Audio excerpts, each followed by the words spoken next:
भीष्म पितामह धृतराष्ट्र के लिए एक वधू ढूंढ रहे थे, वधू ढूंढ रहे थे, क्योंकि ये अंधे थे धृतराष्ट्र, तो इनके लिए वधू ढूंढना आसान काम था नहीं। तो एक छोटा सा राज्य था जिसका नाम था गांधार, जिसके जो राजा थे उनको गांधार नरेश बोला जाता था। ये गांधार वही है जिसको आज की डेट में आप और हम अफगानिस्तान के अंदर कंधार के नाम से जानते हैं। वो छोटे से राज्य में जो उनकी जो प्रिंसेस थी, उनकी जो राजकुमारी थी, वो थी गांधारी। भीष्म पितामह बहुत ज़्यादा बलशाली, बहुत ज़्यादा ताकतवर थे, उनसे कोई लड़ने का सोच भी नहीं सकता था। वो पहुँचे और उन्होंने पूछा नहीं, उन्होंने फरमान सुना दिया कि हम आपकी बेटी को अपने कुरुवंश की वधू बना रहे हैं, हस्तिनापुर की रानी बनेगी। सबको मालूम था कि धृतराष्ट्र अंधे हैं, लेकिन वहाँ पे गांधार नरेश बहस नहीं कर पाए, रोक नहीं पाए, मना नहीं कर पाए। जिस बात की तकलीफ शकुनी को उसी समय से थी। ये तो हो गया, शादी हो गई।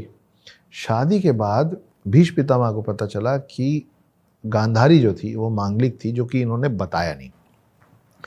तो पुराने समय में माना जाता था कि कोई मांगलिक है तो पहले उसकी शादी बकरे से या पेड़ से या कुत्ते से करवा दो, क्योंकि ताकि जो भी उस मांगलिक, ये आप मुझसे बेहतर बता पाएंगे, पर मांगलिक दोष जो है वो पति के ऊपर नहीं आएगा और जो भी नुकसान होना वाला होगा उसको हो जाएगा। तो कई अभी भी पीपल के पेड़ से घड़े से करवाते हैं, कुंभ विवाह कहते हैं, कुंभ विवाह कहते हैं, बकरे से करवाते थे, पेड़ से करवाते थे।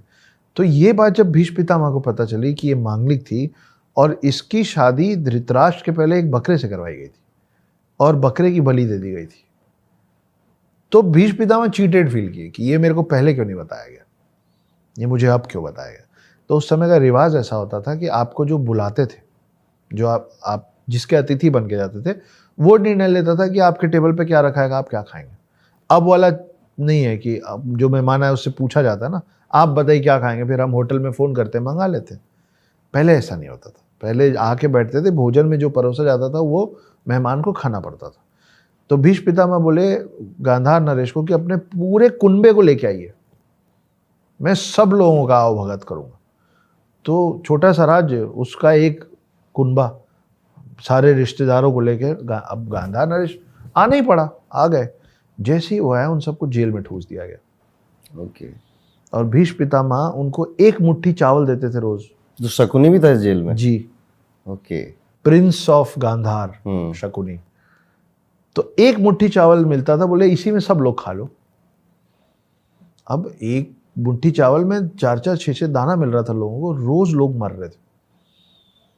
तो सारे लोग मिलकर डिसाइड किए कि भाई हमारा प्रिंस तो शकुनी है, ऐसे तो सब मर जाएंगे, लेकिन लीगेसी को आगे बढ़ाने के लिए कोई तो जिंदा चाहिए। अब ये सारे लोग वो अपने हिस्से का चावल खाना छोड़ दिए और पूरा एक मुट्ठी चावल दिया जाता था शकुनी को खाने के लिए। शकुनी रोज बैठ के वो एक मुट्ठी चावल खाता था और रोज अपने परिजन लोग को मरते हुए देखता था उस जेल के अंदर। इस बीच में भीष्म पितामह किसी युद्ध में निकल गए और वो लोग अंदर ही पड़े रह गए। जब तक भीष्म पितामह लौटे तब तक सब मर गए थे सिवाय शकुनी के। और आखिरी में शकुनी के अलावा मरने में जो लास्ट थे वो गांधार नरेश खुद थे। गांधार नरेश बहुत कमज़ोर हो गए थे।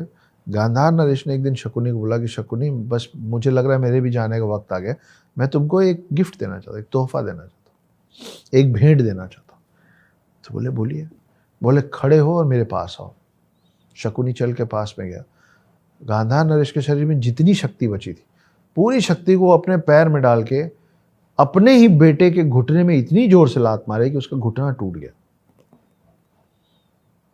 शकुनी दर्द से कराहने लग गया और बोला ये क्या किया। बोले तुम इतने बड़े अय्याश हो कि जब तुम यहाँ से निकलोगे ना, थोड़े दिन में तुम वही राजपाट और बाकी सब, तुमको जुआ खेलने का इतना शौक, मदिरा पान का शौक, तुम भूल जाओगे कि यहाँ इतने समय इस जेल के अंदर क्या हुआ था।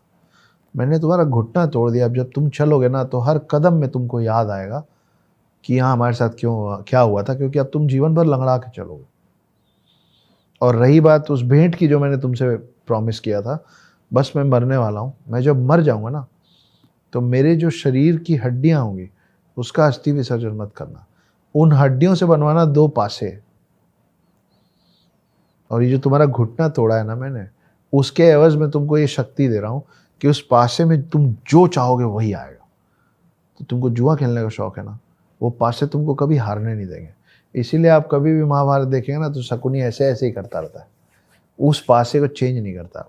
वो पासा उसके पिता के हड्डियों से बना हुआ था। और जब फिर शकुनी निकला, और इसीलिए आप शकुनी को देखते हैं, शकुनी हमेशा लंगड़ाता रहता है। उसके पिता ने उसका पाँव तोड़ा था।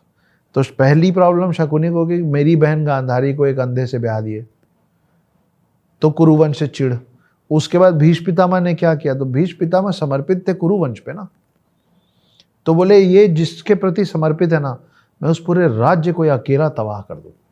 लेकिन शक्ति से तो कर नहीं सकते थे, कुरुवंश बहुत।